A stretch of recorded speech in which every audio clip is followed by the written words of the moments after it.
So, Gabrielle, if you would start by just sharing a little bit of your author journey. Did you always want to be an author? How did you start that whole journey of writing books?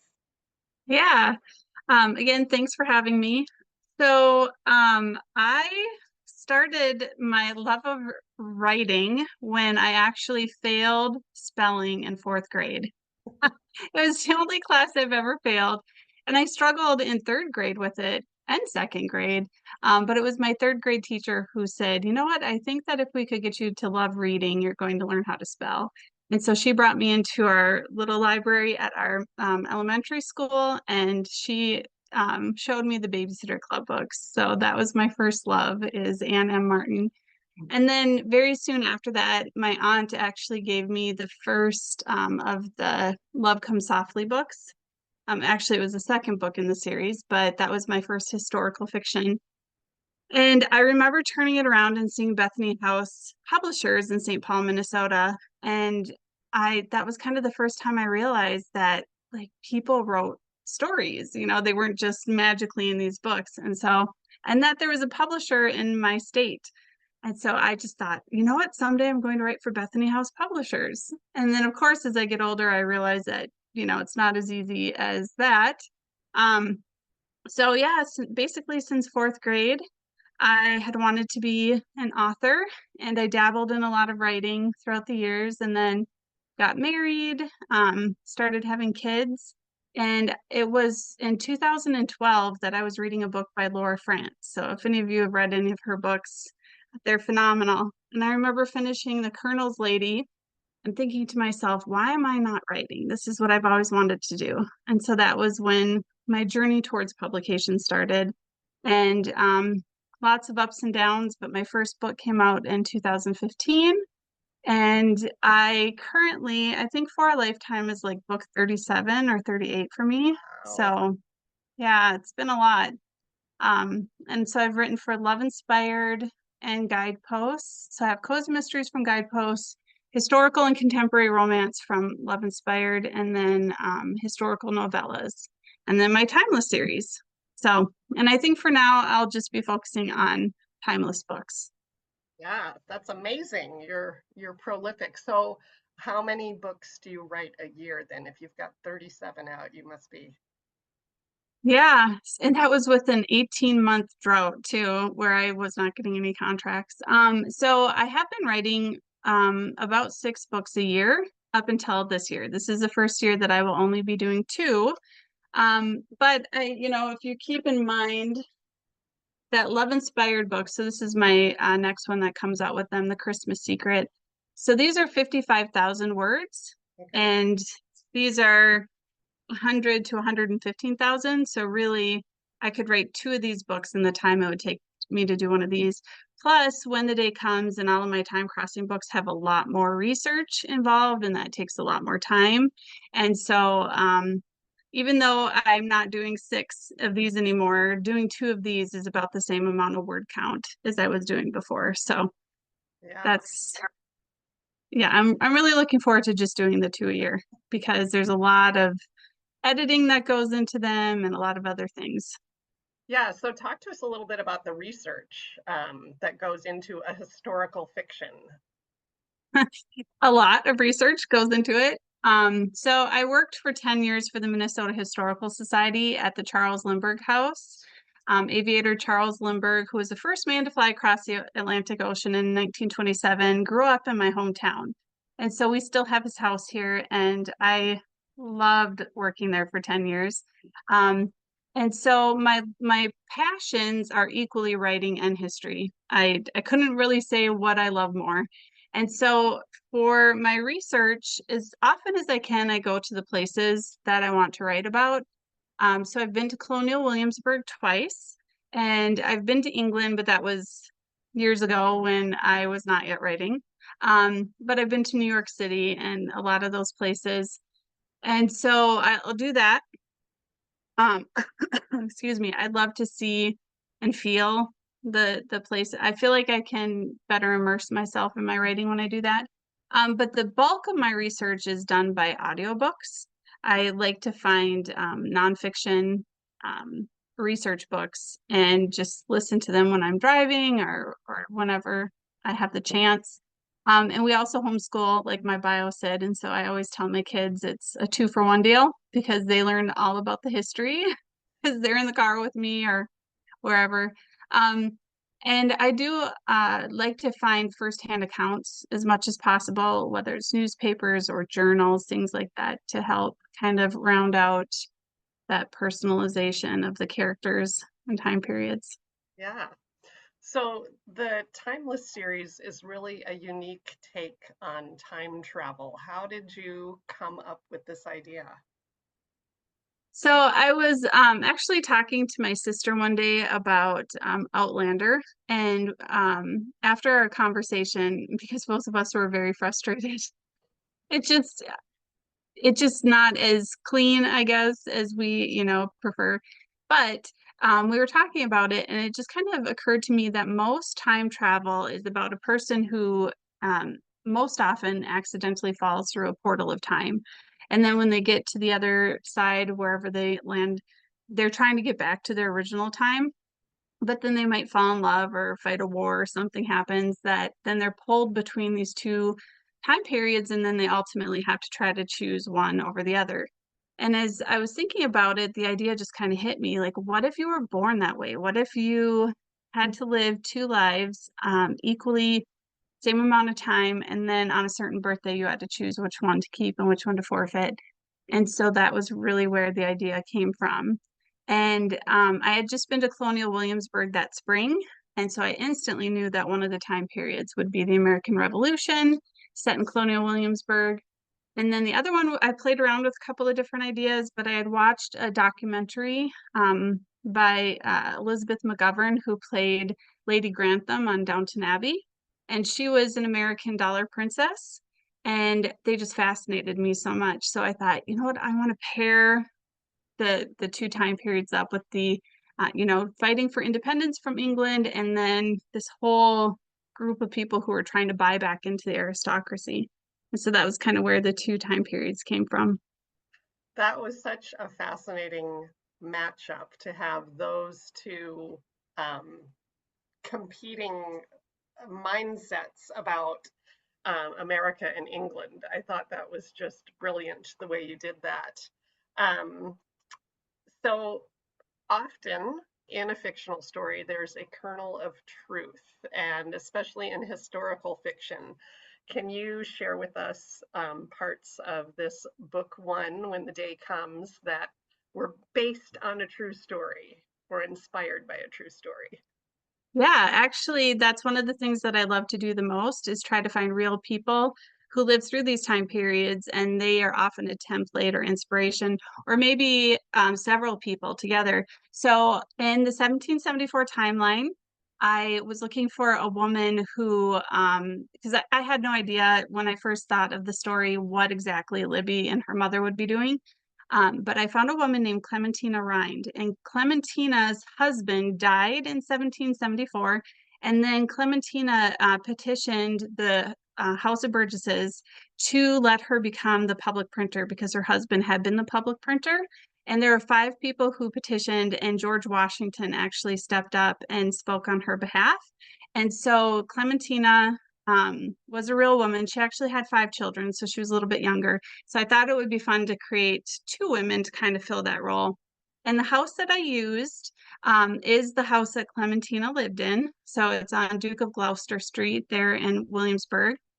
The really cool thing that I did not anticipate that turned out in this book is when the Rockefellers purchased Williamsburg to turn into a living history museum, the very first house that or building that they purchased was Clementina Ryan's house. And I did not know that when I first planned the story. So that was such a cool moment when I realized that Libby could tour that house again at the end and kind of propel, the second part of her journey. So that was kind of the kernel for that one life. And then the other life is actually inspired by Consuelo Vanderbilt. And so Mother Wells is actually inspired by a real woman, and she was just as horrible as my character. And her name was Elva Belmont, or Elva Vanderbilt Belmont, because she actually divorced the Vanderbilt and married a Belmont. And Elva was exactly like Mother Wells. She wanted to gain status in society. And so she used her daughter Consuelo and married him off to the Duke of Marlborough. And Consuelo refused. She did not want to get married. She actually was in love with somebody else. But her mother, Elva, feigned illness to the point that the doctors believed that her heart was failing. And then, as soon as Consuelo agreed to marry the Duke, her mother miraculously healed.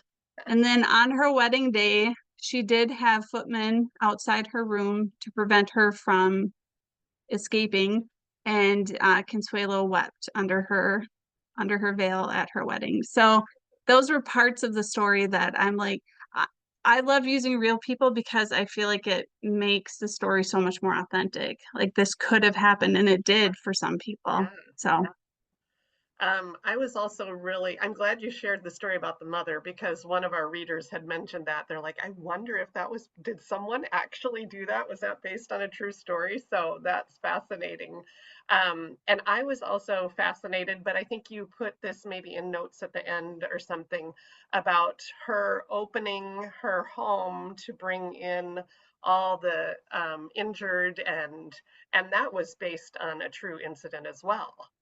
yes, yep. On the so Scarborough and Whitby, there was one other town. It was the only time that there was an actual attack on England during the First World War, and it happened right on the coast there. And the Cumberland Hall is fictitious, so that really wasn't there.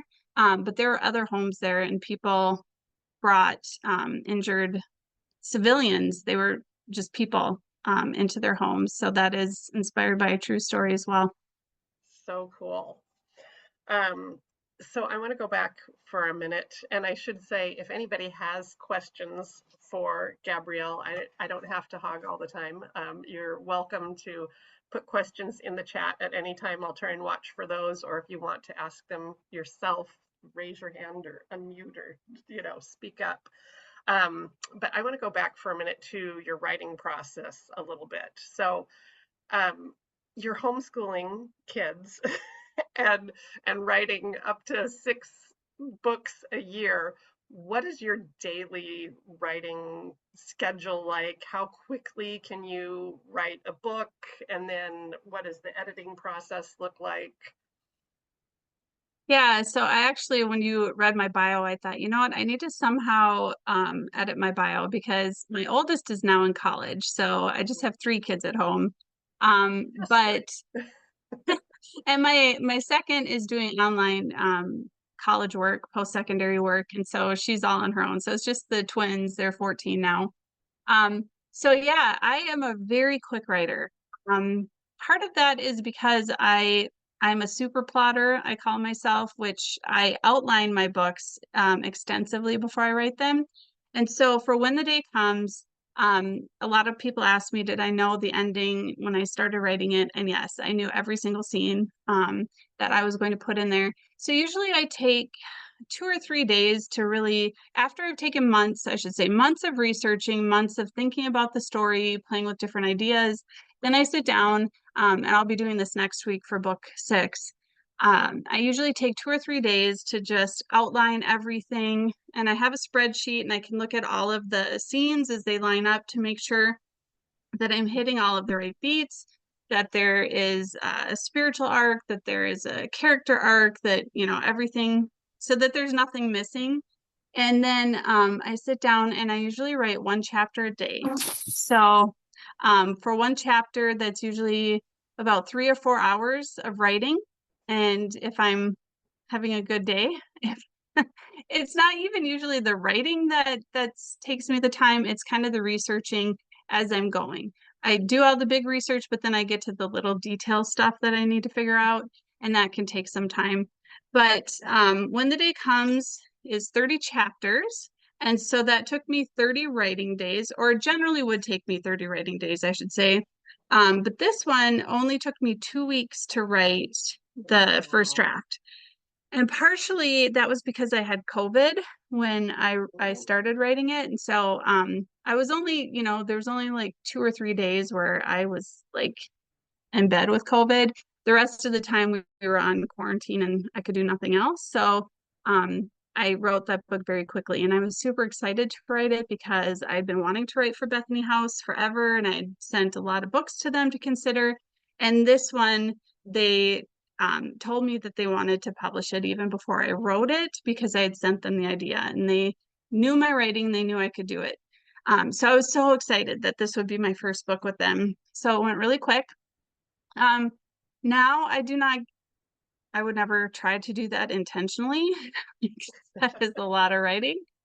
So now it usually takes me, 30 writing days is about 6 weeks for me because I write Monday through Friday generally. And then I usually take about a week to read through it again to make sure that it's flowing and I cor correct as many errors as I can find at that stage.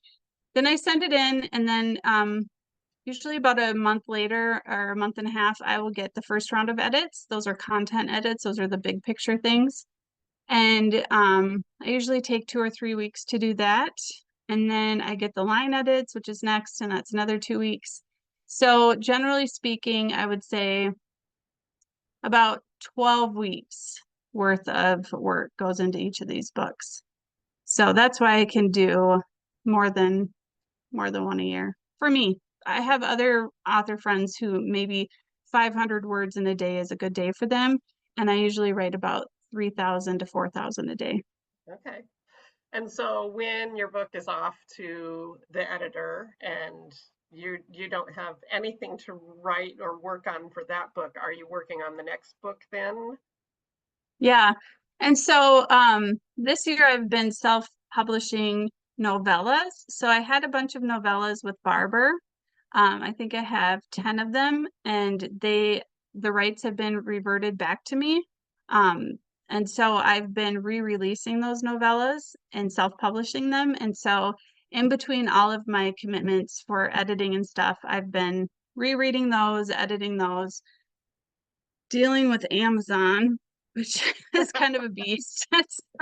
I'm figuring it out. I've just done 4 of them, and so now I'm getting it figured out. But so next year, the plan is that I will do 2 books for Bethany House, and then I will self-publish a third book. Um, and so I haven't really announced that yet, but that is coming. And so between that, so the writing, the editing, and then marketing is a big thing because I take off time when each book is released. I take off a week just to work on marketing stuff. So it is a full-time year-round job. And I do take a few weeks off in March to go down to Arizona. My parents have a house down there. And so the whole family goes down for spring break. And then of course I take off at Christmas. So it's like anybody's job. I Yeah, take my vacation time, and then other times I don't really have a choice. I have deadlines coming, and so I have to get it done. yeah, absolutely. Very cool. Um, so you've already touched on the fact that there's going to be up to 7 and maybe more in this series. I'm curious if you can give us any teasers. I mean, some of them are already published, but what time periods did you choose Sure, for some of the other books, and why did you choose to put those two time periods against each other? sure. So at the end of book 2, you meet Maggie, who is Libby's baby, and I'm assuming you've all finished When the Day Comes, so I'm not giving any spoilers We away. try not Okay, to good. spoil too much, but I think Okay. it's fair to say that she had a baby. So, Yeah, she had a baby, and that baby had 2 marks for reasons you learn in book 1 at the end. And so that her 2 marks means that she actually has 3 time periods. So book 2 is a little bit different in that one person goes through 3 days, wow. so and her time periods are 1861, 1941, and 2001, and they're all in Washington, D.C. So she's there at the beginning of the Civil War, World War II, and 9/11. And so that was a lot of fun.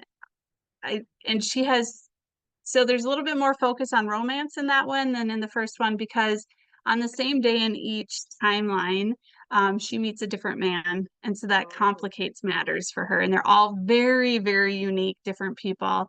And so, yeah, that's all I'll say about that.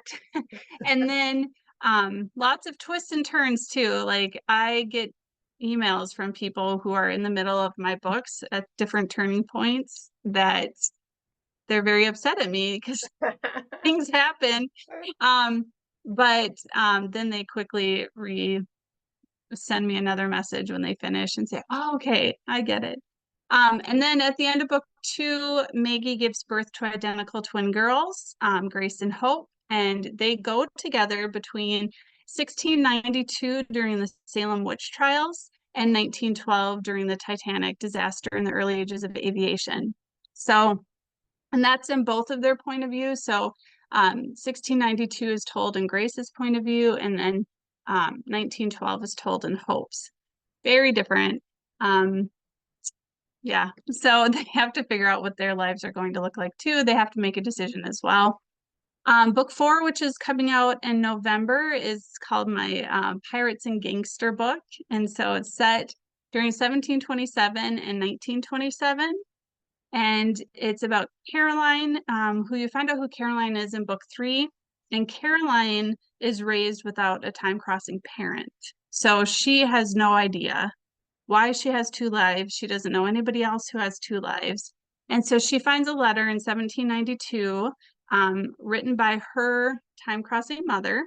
And it suggests that her mother became a pirate and is in Nassau.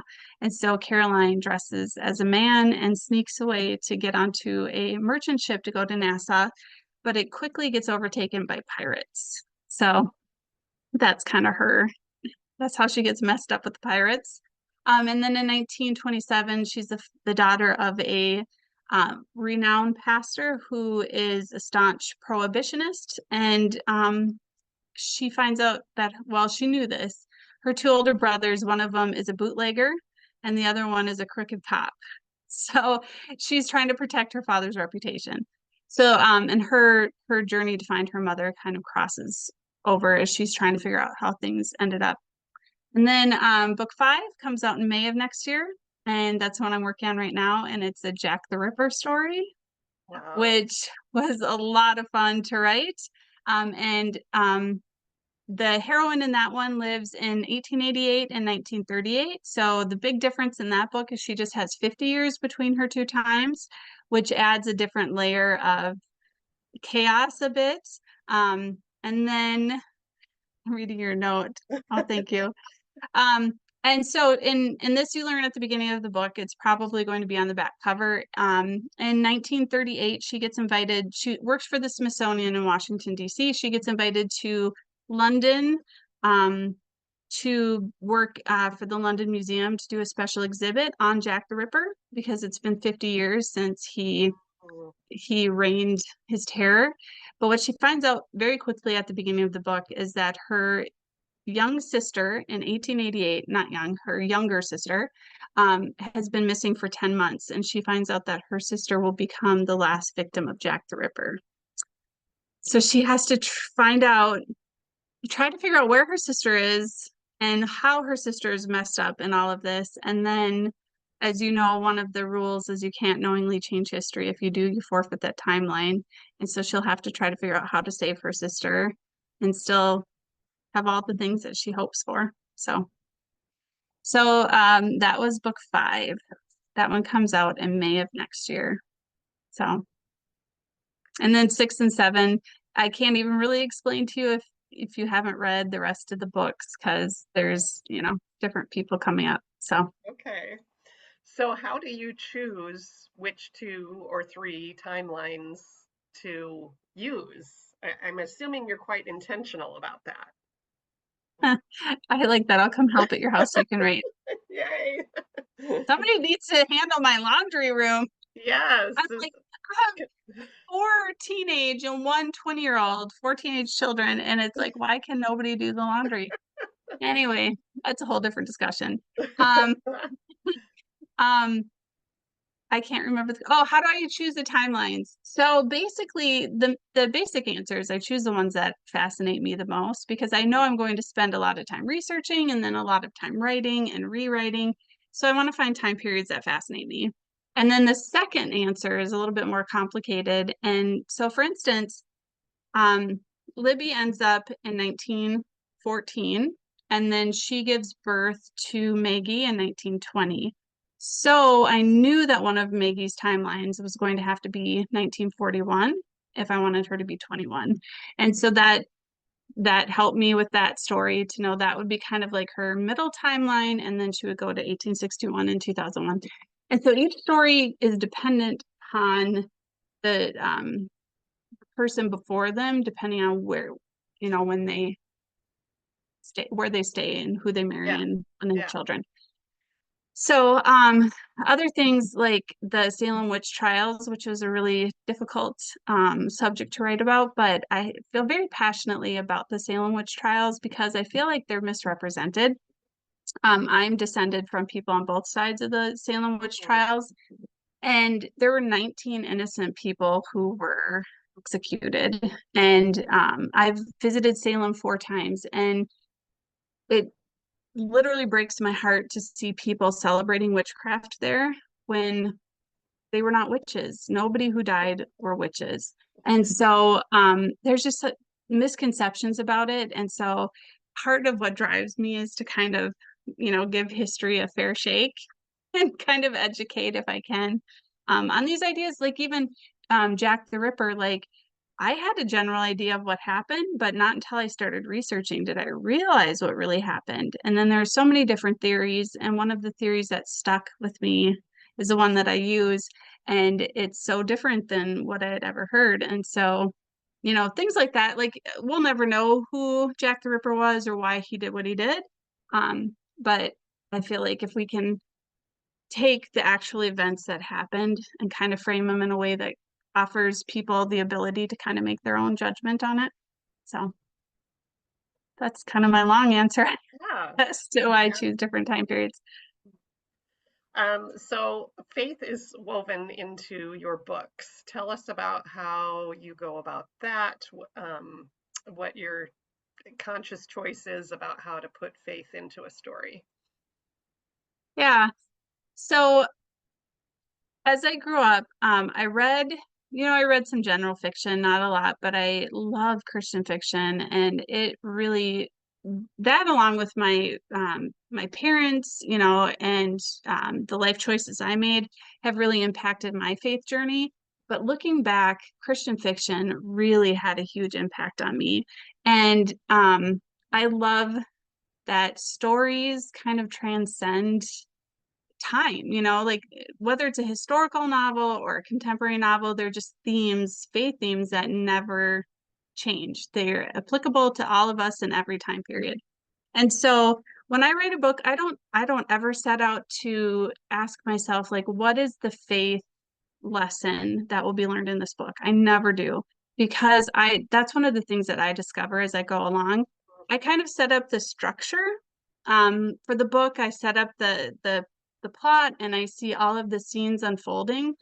But it's kind of like designing a house. You need to know where the electricity is and the plumbing is and all of that so that you don't have a toilet in the middle of your living room when you're done. But it's once all of the walls are up that you can go in and decorate and you can make it feel like a home. And that's kind of what I do with my books.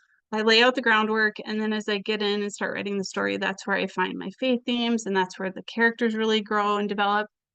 But every single time it just never fails that there is a lesson in there that either I'm learning myself or I've gone through myself, and questions that I ask. And there was a lady once at my church, um, and I'll never forget what she said. She said, God is not afraid of our questions. And I love that. And I know that that is something that I struggled with for a long time, like not doubt per se, but just, why this or why that? And sometimes we don't get the answers. Yeah. And sometimes things work out like in this book where we have a plan and we think that's the best way to go. But then ultimately God shows up and he shows us he has a better way. So that's kind of how my faith gets woven in. And I I don't I try not to be preachy. I hope I'm not. But faith impacts everything that I do, the way I spend my money, the way I spend my time. It would be strange to write a book and not have faith show up in the pages. So, I love that, and I really did find that, and one of the other readers shared this with me too, that sometimes a Christian fiction book can be a little over the top and like really it almost feels preachy or intentional in trying to make sure you get this message. But this book to me just felt like it was the character's natural way of being, and it just naturally was part of the story. And in fact, the first part of the story, there didn't even seem to mention faith for quite a bit. And it was one of our other readers had mentioned, like, is this really Christian fiction? Because they got so far into it. But then all of a sudden, those themes started coming out, and you could see, oh, yeah, this is where their faith is. mhm. And these are the lessons that the characters are learning. So I didn't think it came across it as preachy at all. And I Oh, thanks. really enjoyed it. I thought it was great. Um, so I've been talking and asking lots of questions. Do any of our other readers have questions that they would like to ask? I don't know if I have a question per se, but I'm the one that said I come to your house to help you clean so that you can write. I just wanted to say thank you. Like, thank you for taking the time to write these books. I'm 45 and I average about 15 books a month. My daughter is 14, and we struggle with finding books that are appropriate for her to read at her age. And I love the fact that I can just hand her your book and she's good to go. And I love the fact that they make me happy when I read them. Like, I can't put them down. When you announced on social media the fifth book was coming out, I screamed so loud. My husband came running into the living room. He thought somebody had died. So he yelled at me to stop yelling. And I was like, what? She's writing a fifth book. I just love your stories so much, and they just make me happy. You know what I mean? Oh, thank People you. should read to be happy, not for anything else, just to be happy. And your book just make me happy. So thank you for what you're doing for everybody. Oh, thank you. That means a lot to me. I've been going through this summer, just I got burnt out, and so I've been struggling to kind of find my way back into the joy of the process. And I love writing. And so that's been really hard for me. And so it's been really neat the last couple of weeks to hear readers encouraging me with that, you know, I just went to a book club at a public library, and the assistant librarian, she was a pastor's wife, and she said to me, she goes, first of all, I didn't know your books are Christian fiction, but she said when I presented it to the book club and we read it, she said I never was able to share my faith with any of these ladies, and she said through your books, it's become a tool to talk about faith, and that just brought tears to my eyes because that's such a cool thing. Like when I speak to you guys, I get to find out, what the books mean to you, but on my day-to-day basis, it's kind of easy to lose sight of that. So thank you for your kind words. And also, I made a deal with myself, or maybe that's not the best way to put it, but I always wanted to write books that my daughters could read and my grandma. So those are just kind of the two, because like I think it was my second book that came out, and I named the character after my grandma, Charlotte, and I gave her a copy, and she said, um, am I going to be embarrassed reading this book? I said, no, Grandma, you will never be embarrassed reading any of my books. So that's kind of always my standard. I guess that's a better way of putting it. I love that. I don't know if you're familiar with Nate Bargatze. He's a comedian, stand-up Hmm. comedian, and he's known as a clean comic because of his faith. And he kind of says the same thing, is that he wants to make his shows something that the whole family could go to, that the grandparents and the parents and the kids could all feel comfortable and not have anything that you'd be like, oh my gosh, I don't want my kid to hear that, or I'm so embarrassed that I Right. hear my mother. So I love that. Does anybody else, any aspirations to make this into a movie series? And I was thinking that too. I feel like they would make really good movies. So that's kind of out of my hands, but a lot of people ask me that. Like just two different people this week have asked me that. I would love it. That would be like I think every author's dream come true, but that just all depends on who finds the book at the right time, and there's a lot that goes into it. I do have a literary agent, and that's kind of the question that gets tossed around a lot at the agency is how do we get our books turned into movies? And that's what they basically say. Excuse me, is it has to be the right person at the right time to find your books. So I keep, yeah, I haven't been praying about it, but my son, one of my 14-year-old sons, he wants an Xbox really bad. And so I said one time randomly, like 2 years ago, as soon as my book becomes a movie, you can get an Xbox. And so every single night he prays.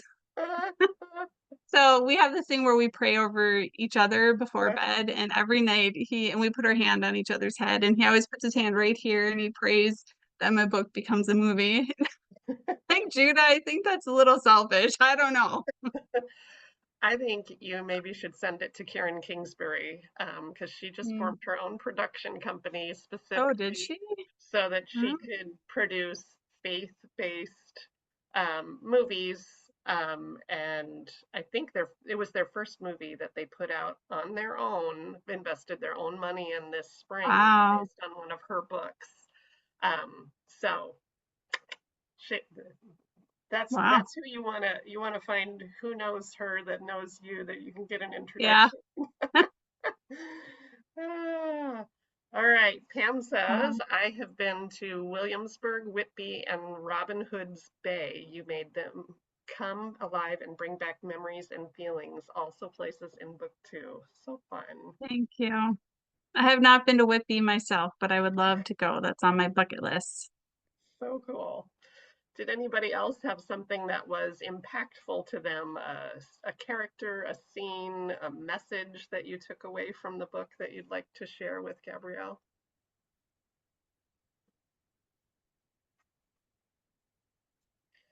So I for me, think oh, go ahead. I was just going to say one of the questions that hasn't come up here today, but I often get asked is why do men get 25 years and women get 21 years? I don't know Mm, if anybody picked up on that. And it's not a gender thing. It just happens to be where their mark is. So if their mark is on their chest, they go forward and they get 25 year or 21 years. And if the mark is on the back of their head, they go backwards and they get 21 years.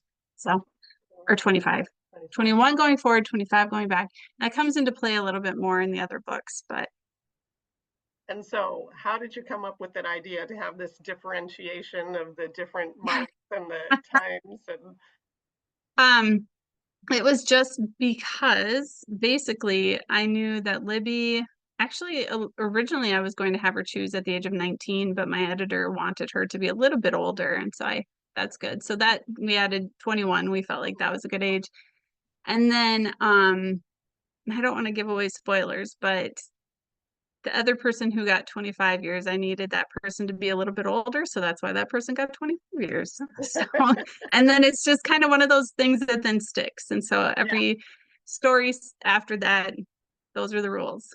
yeah, yeah. And you get to make up the rules because it's your Hmm. story. That's so But fun. once the book is published, then that rule is set in stone. I have to work with it after that. Yeah, So yeah. Okay, Eldo, share. I am curious. I really, really appreciated the the diary at the end. I won't say Mm, too much, but the diary at the end of book one. It just was so touching. And I was wondering, do you yourself keep a diary? Is that how you came up with the idea? Because that was such yeah, that was such a really nice important tidbit to add. So I was wondering how you came up with that. so I used to be an avid diarist. Is that what you say? Actually, one of my very favorite books that I own is the diary I kept when I met my husband. And I recently reread it to my now adult daughters, and we laughed so hard because they were like, Mom, nothing changes. Guys don't change, girls don't change. I like this is true. So I do have several diaries that I started around the age of 12. And then when we got married at 21, I kind of stopped keeping diaries. But I still try now to do daily, just little tidbits here and there daily, not quite like I used to do because now I write so much. And actually, one of the things that I discovered, it was a couple of years ago, and I was dealing with burnout then too. It was 2 years ago. You'd think I would learn my lesson, but I realized that all of the words that I was writing were for the consumption of other people, which sounds weird because it's not a bad thing. But I had realized that I had lost the art form of keeping words for myself between me and God. And so that was something that was kind of healing for me. It was like, okay, so this is a gift that God has given me, and it's a way that I express myself. So I need to do it for myself as well as others. And with the diary at the end of When the Day Comes, that was kind of something I added as I was going through. I wasn't really planning on it, but as the story developed and as things unfolded, I realized that I needed her to have something um, so that she still felt connected to that other time without giving too much away. So I love that too. I loved writing that scene and her getting a little glimpse of what happened. I love that too. And, I've heard so many times about how it's good to keep a journal or a diary and like your posterity will appreciate it. And most of my personal writing is like to work through my feelings. So it's usually Mm-hmm. very ugly writing than like very mean spirited sometimes because I'm just so caught up in my emotions and I'm trying to work through them. Mm-hmm. And so I've always felt like this is all stuff that's going to be burned. I do not want people to know all my negative thoughts and all the awful things. Um, but I have a friend whose grandmother kept a little journal like that. It was just in like one of these little tiny, and it would like have the weather and stuff. And she still goes Mm-hmm. back to that and reads those little things. And sometimes there would be comments about her that would say, "Oh, Janet did this today," or something. And it means so much to her. And when I saw that portion of with the journals and how it was just the daily monotony, but yet it Mm-hmm. can mean so much to people who come after you, to Mm-hmm. just have that glimpse into your life. So I loved that part of it too. Did anybody else have anything that was especially impactful to them that they would like to share? I'll add one other thing Yeah. that I thought was really, really cool, and you did touch on it.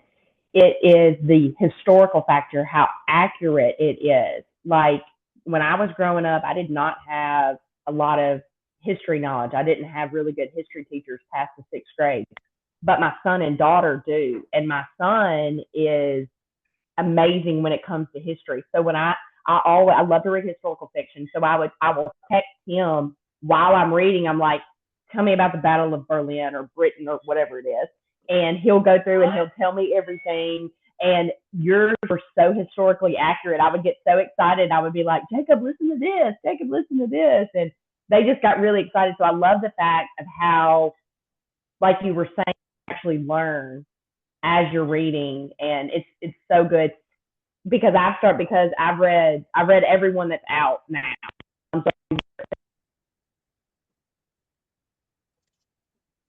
That's awesome. All right. I think you either were done talking or you cut out there, Renee. But yeah, I love that. Um, I Yeah, was gonna I was go ahead. I was just going to add that um, my greatest hope when people are reading my books is that they actually go digging for the real history because I can only put so much into these books.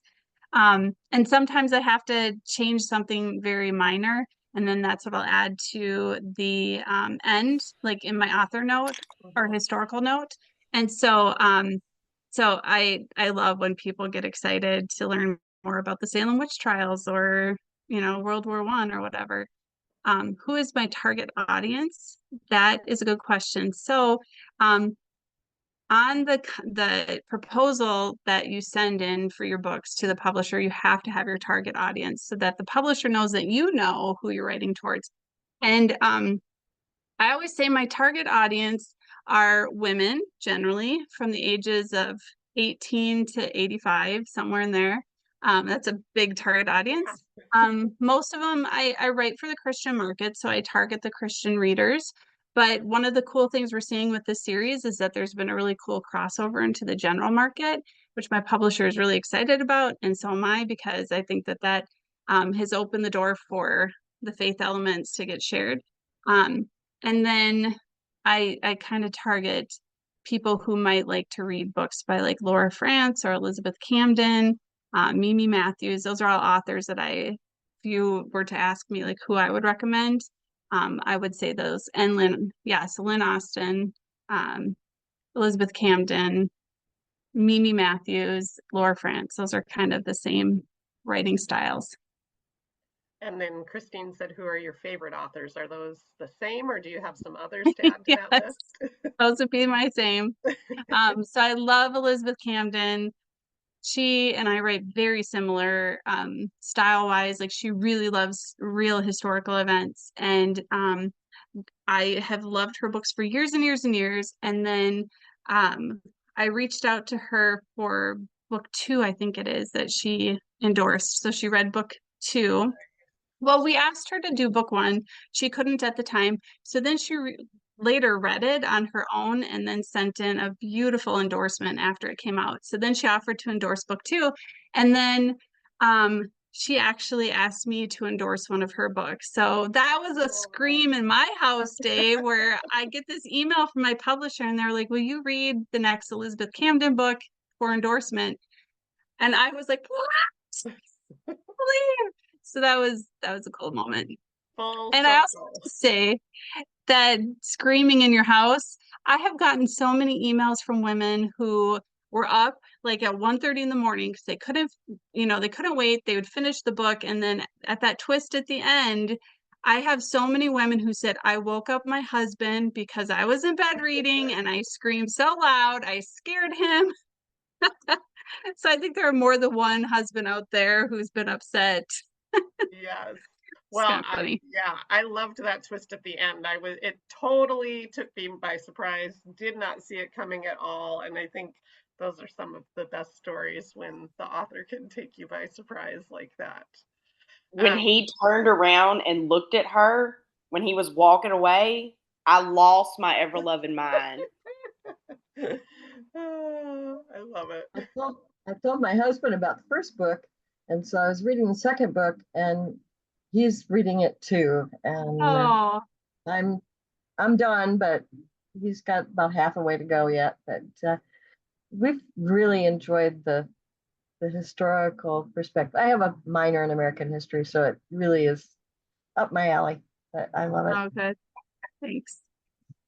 That is one thing I'm hearing a lot too from readers is that their husbands are enjoying them because they're so historically, a lot of guys don't necessarily want to read the romance. They really like the historical aspect. So it's been a fun series to kind of cross over between genders too. So, and I always tell men, like, I think you would enjoy my books. My dad loves them. My husband loves them, but they're a little biased. So Yeah. Yeah. No, I love that it's making a crossover. And I love that, Pam, you and your husband can have that connection and share books. Because, yeah, my husband and I read completely different books. And he says I just read romance novels. I'm like, I mean, I do some, but I read a lot of other things. They're not, he's like, oh, I just call them all romance novels. I'm like, okay, even if they're not, fine. All right. Oh. All right. Anybody have any last comments or thoughts before I drum roll reveal next month's read? I just want to say thank you for being here because, it really, really was helpful for us to meet you and hear all this. So thank you. thanks for having me. Yes. I lived in Manassas and Centerville. That was Oh, yeah. So in book 2, the Battle of Bull Run or the Battle of Manassas, depending on which side of the fight you're on, is where that took place in Centerville, which is a really cool place. We visited there yeah, Sony. I could go on and on, but I won't. But it was really cool to see where the actual battle took place because I always knew that there were people who had watched it. And so I was like, how could they have seen it from where they were sitting on that hill? Like it's mind-boggling to me. But anyway, Awesome. Well, again, thank you so much, Gabrielle, for being here. And I just love listening to all the background on this, and everything you shared just makes the book so much richer for all of us. So we appreciate you.